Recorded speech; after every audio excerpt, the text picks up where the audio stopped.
created, in Hebrew is bara, implies nothing pre-existed. Genesis 1:1, when bara is used in the Torah, it is used only with reference to God, because only God can create from nothing. Now, Thomas Aquinas would pick up this idea and use the Latinate terms to describe the creation of the universe as ex nihilo. Ex is Latin for out, and nihilo means nothing. So we believe, our faith tells us that God created everything that we see out of nothing. Not something pre-existing, out of nothing. There was nothing, and then, boom, there was something. And the something is everything that we see in the material universe. And in the immaterial universe as well. God created all the angels. All those spirit beings. Okay? When we recite our creed, you know, I believe in God, the Father Almighty, creator of heaven and earth, all things visible and invisible. Okay? So this one verse goes right to that understanding. God can create out of nothing. Humans can't do that. I heard it put this way: God creates, man invents, because he takes from creation and fashions something else from it. Or discovers something out of creation. But it was there first. We just understand it. God, that's not God. God, out of sheer nothing, created everything. He didn't have a bunch of junk lying around in a tool shed. He says, you know what, I think this would make a good galaxy, and this would make a good planet. No. Nothing was in existence, and then, boom, God created. And what's very curious about this is that 100 years ago, I think that's safe to say, maybe a little bit more, during the times of Einstein, okay, when his theory was becoming very popular in the 1920s, the understanding of the universe at that time was that the universe was eternal. That there was no beginning and no end. That the universe was an eternal creation. It was static. It was static and it was eternal. That was the belief of the scientists then. What happened is Edwin Hubble, of whom the Hubble Space Telescope is named, in the 1930s, through observation, discovered that everything seems to be moving away from each other. And it's measurable. You can measure how fast the galaxies and everything is moving away from each other. So his model of the universe was not that it was static, but that it was expanding. And he used the model of, think of making raisin bread. Okay, you knead the dough, you put the raisins in, you put it in, and you set it to rise, and everything is like moving away from each other. The raisins are moving away from each other, you get it? You put it in the oven and it further rises, everything is, that's what's happening in the universe. It's ever expanding. Well, so what? Why is that so earth-shattering? Well, if it's expanding, what does that mean? At one point it was this way, right? If the universe is forever expanding, then at one point, if that's in the future, then at one point things were closer to each other than we were. If we go backwards in time, right? And if we keep going backwards in time, what happens is there is a moment of creation. In other words, a beginning. And it was Edwin Hubble that changed the views of modern scientists today with the idea of a beginning of the universe. That the universe was not eternal, that it had a starting point, a beginning, a big bang occurred. You with me? This is the prevalent thought now in modern cosmology, that there was a big bang that created all of this. Now, what happened before that or what caused it? Speculation, speculation, speculation. But the point is that this is, if you will, common science knowledge to talk about the Big Bang and not the eternality of the universe. Genesis 1:1, again, the Bible. 1, unbelieving scientists, 0. Because at one point, people believed in the eternality of the universe. We no longer accept that as a viable scientific theory. Why? Because it doesn't match our observations of the universe.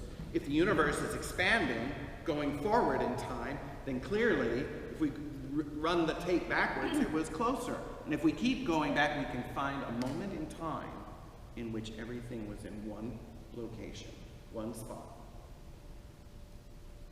That changed our view of cosmology. The Bible was right. Third, everything, with the exception of God, has a beginning. Prior to God's creating, there was nothing. That includes time. Thanks to Einstein, we know that time too had a beginning. God, therefore, also created time, which means God exists not only outside of nature, but outside of time. God precedes time and will outlive time. Again, big thoughts in one little verse. And I love the way that he puts it. It's very succinct. That's why I'm showing it to you. It's like, I don't want to reinvent the wheel. This is great. What can we pull from Genesis 1:1? Time and all things had a beginning.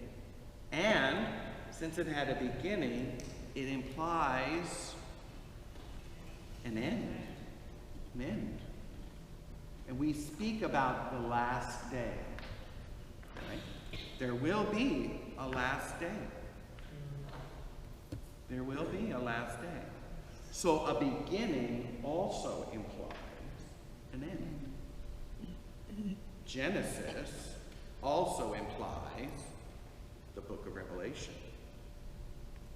The Alpha and the Omega. And who said, I am the Alpha and the Omega? Jesus. In the first vision of Revelation 1, I am the Alpha and the Omega, the beginning and the end. And that tells us that Jesus is here in this verse, as well as in this verse. What does that also imply? He's in here. You will find Jesus right here.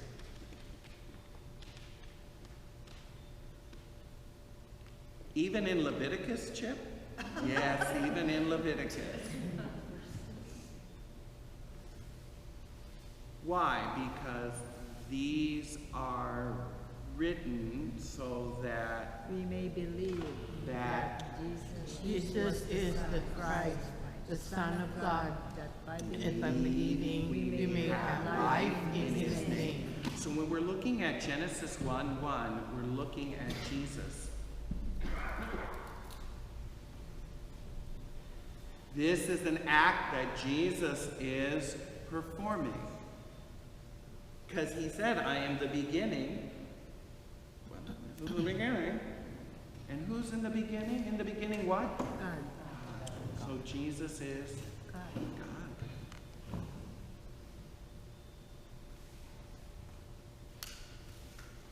Fourth, for the first time, a creation story has but one creator. This is something I never thought of, but is a great again, like I said, I never thought of it. When you think of Greek mythology, you think of a pantheon of gods. They all had some sort of part in the formation of Adam. When you look at, for example, Greek mythology, and you look at the story of Epimetheus and Pandora, basically the equivalent of Adam and Eve. Okay. All of the gods have a little bit into it. In fact, their names suggest that. Epimetheus means before man. Okay? Or actually it means the revelation of man. Epi, before, or like where we get the word epiphany, it's the revelation of man. Epimetheus. Okay? Pandora, pan means all. Dora, like adore, means love. She is all loving. Okay? So the creation of the first man and the first woman by the gods in Greek mythology, all the gods have a little bit to say in it. So Zeus gives him this, Hermes gives him that, Vulcan gives him this, Apollo gives him that. When Pandora is made, she's more beautiful by Aphrodite and all this, and they're put together and they're put on the earth by the gods, having been gifted by them all. Okay, they all have a little bit in the formation of the first man and the first woman.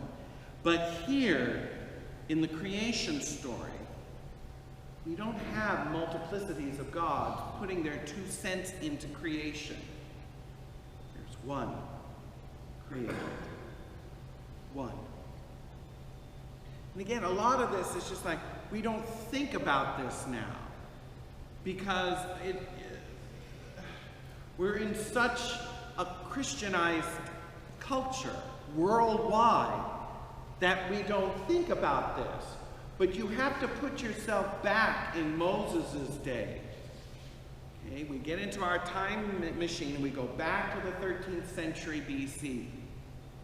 Moses is telling the people of Israel, guess what? There is one God. And they have a hard time with this. I mean, they have a hard... How do you know that, Chip? Because they keep making gods. A golden calf, and onward. They get into the land, guess what? They're worshiping Baal, they're worshiping Moloch, they're worshiping Ashtaroth, all of these gods. Why? Because everyone else is. It's so much easier. You understand the whole world believed in these divinities as if they were real. Moses writes, in the beginning, what?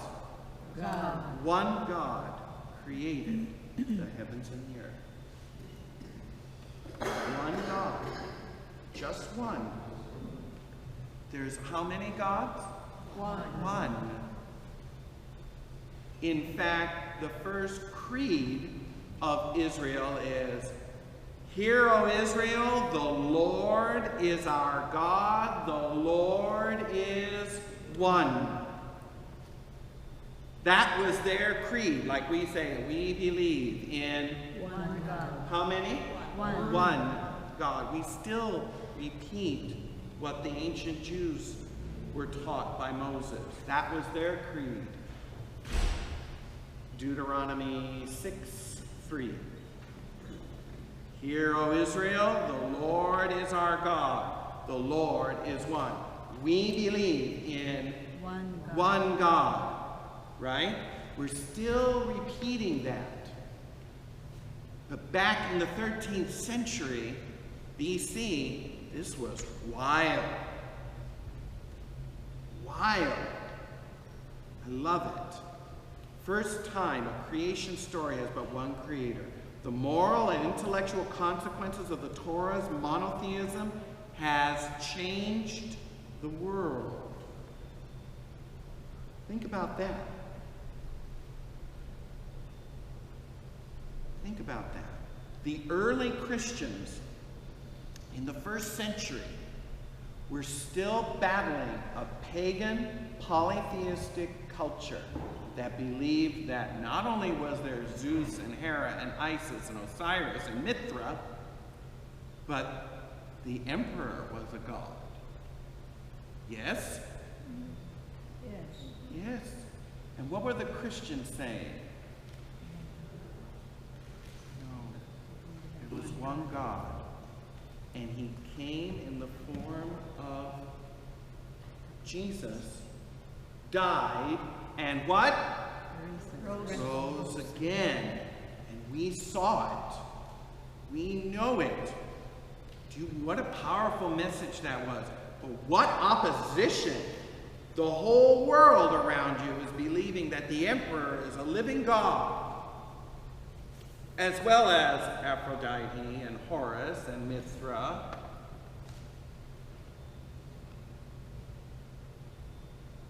You see what I'm saying? And the early Christians died for this belief. They died believing. They couldn't accept the emperor was God, let alone these other deities, because they knew Jesus. They heard him, they saw him, they felt him, they touched him. And he rose again as proof. I don't remember some history here, but when Jesus was crucified, the Romans were already Christian, or they were still pagans? No. Very pagan.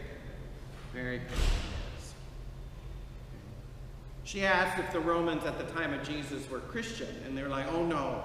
They were very pagan. Very pagan. When did they become? Not for another 300 years.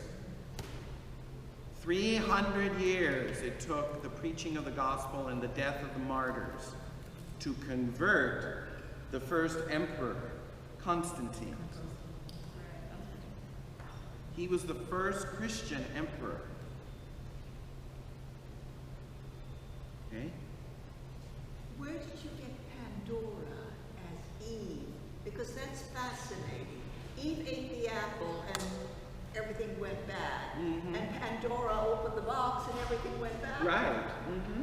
Yeah, because this is the Greek mythological equivalent of the story of Adam and Eve. I love that. Yeah. It's just comparative literature. I mean, you can just see how the ancient Greeks kind of took the Adam and Eve story without knowing it, but with the idea of this is how mischief got into the world, through this box that was forbidden to be opened by the gods. Yeah.